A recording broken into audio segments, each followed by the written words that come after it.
Hello, hello, hello. You are tuning into another episode of The WunderkindShow. Today's second topic, breaking news.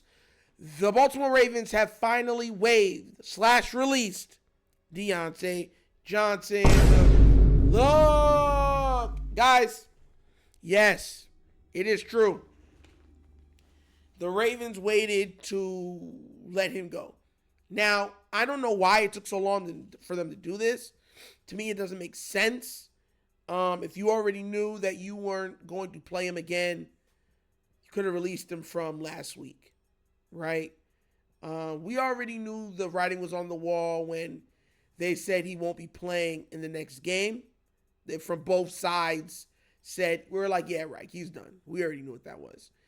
But definitely missed opportunity, I feel like, for DJ. Look, as much as, you've heard this so many times, 2 wrongs don't make a right.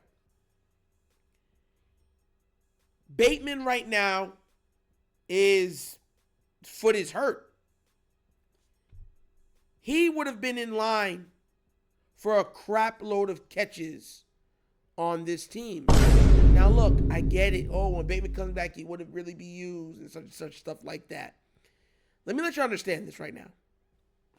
If he showed he was a good soldier, because he's already had a 1,000-yard receiving season and multiple 900-yard receiving seasons. If he showed like, yo, I could be a good soldier, and the Ravens went on to win the Super Bowl, he would have got the bag. The bag is coming his way.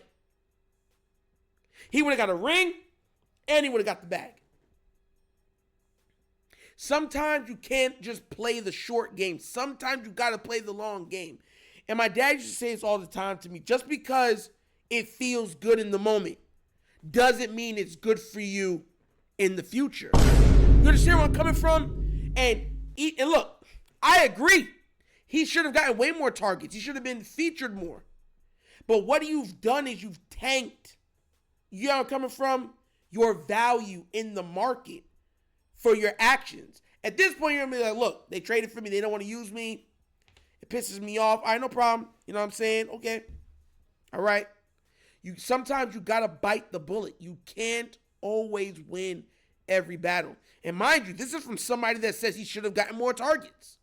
Look, I hope the best for him wherever he goes. I don't wish these guys, like I said, they have a very small window to make enough money to last them and usually their families for the rest of their lives. Just to let y'all know that. Like a lot of people say, well, I survive off of $30,000 a year and everything else like that. He won't be getting any assistance or anything like that because he's made what he's made. The IRS will continually try to eat away and bite away at every cent that he's earned. That goes for every athlete, every millionaire. That's what they're there for. So that's why I wish and hope that all of them can make enough money in their respective trade of professional football that it can last them into their old age and stuff like that. But it is sad. Look, I'll say this, though, and I want to make sure I say this. What a time for Bateman's foot to get hurt. The Steelers, we're going to go face the Steelers. Bateman's foot is hurt. So all you're going to have is Zay. You got Tylen. Shout out to Tylen. Coming into this game, I'm going to be real with you. It's either Tylen or Tez that need to be second receiver on this team. Aguilar already can't go, so there's no choice. Yeah, for everyone that does not know, Aguilar has a concussion. He will not be playing versus this game. So there's a chance that there's no Bateman, no Aguilar, so it's Zay, Wallace, and Tez. That's your 3-man rotation. So this will be a game that Tez could really show, like, look, I've been soaking up everything, or this could be a game where Tylen says, I deserve more snaps. Give me more snaps. But this has a trickle-down effect. Big trickle-down effect. And we're going to watch how it affects moving forward. Because let me tell you something right now. I think he gets claimed off waivers. I really do. The biggest reason why I felt like the Ravens did what they did, and I said this before, was because he was pissed, and you heard multiple sources say how mad he was, right? Like he felt like they disrespected the mess out of him. And when you get somebody that's that mad, there's no telling on what they might do. And when people want vengeance and to pay back people for what they feel like they've been slighted on, they'll do it. So he could go and say, I'm going to the next team, a contender, one of the teams that the Baltimore Ravens got to run into, and say they're getting all this information. And you might say that's no big deal. Look how far we are into the season. That's a huge deal. Because they would know the whole playbook. They would know the cadence count, cancel count, counters, all that stuff. If they're calling this, that's the counter to it. That's big. Like, people don't realize how big that is. That's part of the reason why when the Colts used to go play the Patriots, they weren't allowed to leave their playbooks in their rooms. Because every single time they did, the laundry person accidentally took their playbook and they have all their plays. So I'm telling you, this is probably a strategic move why the Ravens kept him for as long. It probably made, try to make him calm down first. Say, look, you can go, we'll release you. You can go to another team. Let's just cut bait both ways. Both of us go our both ways. Our respective ways. God bless to you. We'll try our best. You try your best. And cooler heads prevail. I'm probably thinking that's probably what they thought or thinking, or that's their method of business moving forward with him. Because, like I said, but yeah, this would have been the chance to just show out. It's sad because it's like he could have contributed. He really could have. But now the Ravens have to lean on Tez and they have to lean on Wallace. And both of them are going to have to be clutch.